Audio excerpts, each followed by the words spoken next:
ایک اہم سوال جو انسان کو سوچنے پر مجبور کرتا ہے کہ آخر پاکستان سمیت دوسرے تمام مسلم ممالک اسرائیل کو تسلیم کیوں نہیں کرتے، اور وہ کون سی ایسی وجوہات ہیں جن کی بنا پر کسی بھی صورت اسرائیل کو تسلیم نہیں کیا جا سکتا، اور اسرائیل آخر پاکستان سے ہی اپنا وجود تسلیم کیوں کروانا چاہتا ہے، اور پاکستان سے اس کو کیا خطرہ لاحق ہے۔ ان سب سوالات کے جواب تلاش کرنے کے لیے ہمیں تاریخ میں جھانکنا پڑے گا۔ موجودہ اسرائیل اور فلسطین، جو ماضی میں ایک ہی ریاست فلسطین ہوا کرتا تھا، کبھی مسلمانوں اور کبھی عیسائیوں کے زیر سایہ رہا۔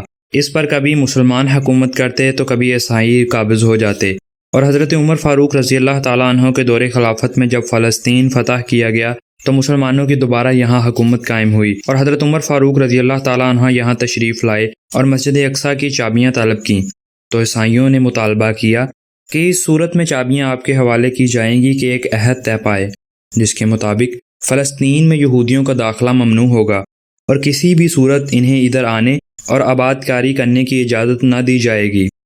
ان کا یہ معاہدہ آپ رضی اللہ تعالیٰ عنہ کی آمادگی سے طے پا گیا۔ شہر پر حکومت اور مسجد اقصیٰ کی چابیاں حاصل کر لی گئیں۔ مسجد اقصیٰ جو حضرت سلیمان علیہ السلام نے جنوں سے تعمیر کروائی تھی، اس کی اہمیت مسلمانوں کے ہاں اس لیے بھی اس قدر ہے کیونکہ یہ مسلمانوں کا پہلا قبلہ ہے، اور حضور اکرم صلی اللہ علیہ وآلہ وسلم نے معراج کے موقع پر یہاں تمام انبیاء کرام کی امامت کروائی۔ حضرت عمر فاروق رضی اللہ تعالیٰ عنہ کے ساتھ طے پانے والے اس معاہدے کے کئی سال بعد تک اس علاقے میں مسلمانوں کی حکومت رہی اور معاہدے پر عمل درآمد ہوتا رہا، لیکن خلافت عثمانیہ کے آخری بادشاہوں نے اس معاہدے کی خلاف ورزی کی اور یہودیوں کو یہاں آنے کی اجازت دے دی۔ 1882 سے 1903 تک تقریباً 35,000 یہودی فلسطین میں داخل ہوئے اور یہاں آہستہ آہستہ آباد کاری کرنا شروع کر دی، اور انہوں نے یہاں اپنے گھر اور قلعے تعمیر کرنا شروع کر دیے۔ اور جب ورلڈ وار 1 کے بعد سلطنت عثمانیہ کا اختتام ہوا تو انہوں نے اس موقع کا فائدہ اٹھایا اور 40,000 یہودی فلسطین میں داخل ہو گئے اور آہستہ آہستہ سرایت کر کے قابض ہونا شروع ہو گئے، اور یہاں انہوں نے اپنی عبادت گاہیں تعمیر کرنا شروع کر دیں اور ایک بڑے علاقے پر قابض ہو کر اسے الگ وطن اسرائیل کا نام دے دیا۔ اب ادھر کیونکہ یہودی دھوکے سے آ کر مسلمانوں کی مقدس سرزمین پر قابض ہو گئے، اس لیے مسلم امت کسی بھی صورت اس کو تسلیم کرنے کے حق میں نہیں۔ ورلڈ وار 2 کے بعد 1947 میں ایک طرف پاکستان مارد وجود میں آیا تو دوسری طرف امریکہ نے اسرائیل کو تسلیم کر لیا اور 1948 میں اسے بطور انڈیپینڈنٹ اسٹیٹ قبول کر لیا، لیکن پاکستان اور دوسرے تمام مسلم ممالک آج بھی اسرائیل کو تسلیم نہیں کرتے، کیونکہ ایک طرف یہ ملک حضرت عمر فاروق رضی اللہ تعالیٰ عنہ کے وعدے کی خلاف ورزی پر مارد وجود میں آیا، تو دوسری طرف یہ ایک ناجائز ریاست ہے جو فلسطین کے مسلمانوں پر جبر ہے۔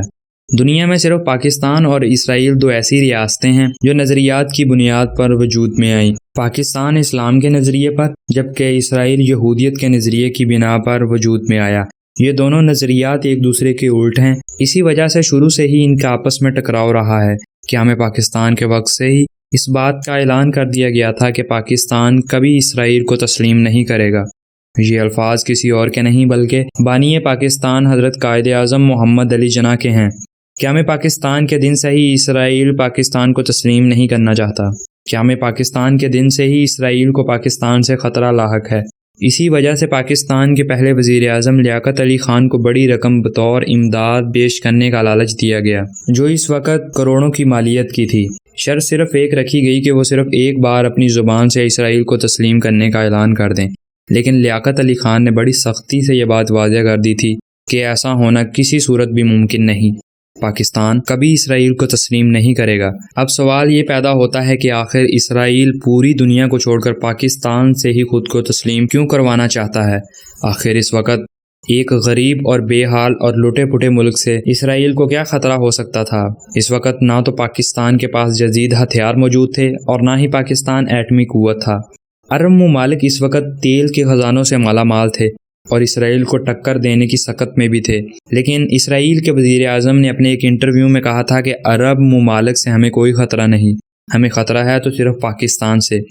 اصل میں نیو ورلڈ آرڈر ایک نظریہ نہیں بلکہ ایک مذہب ہے جس کے مطابق پوری دنیا میں دجال کی حکمرانی ہوگی اور تمام ممالک کو اس کے تابع ہونا ہوگا، ساری دنیا کو اپنے مذاہب سے دستبردار ہونا ہوگا اور دجال کی اطاعت کرنی ہوگی۔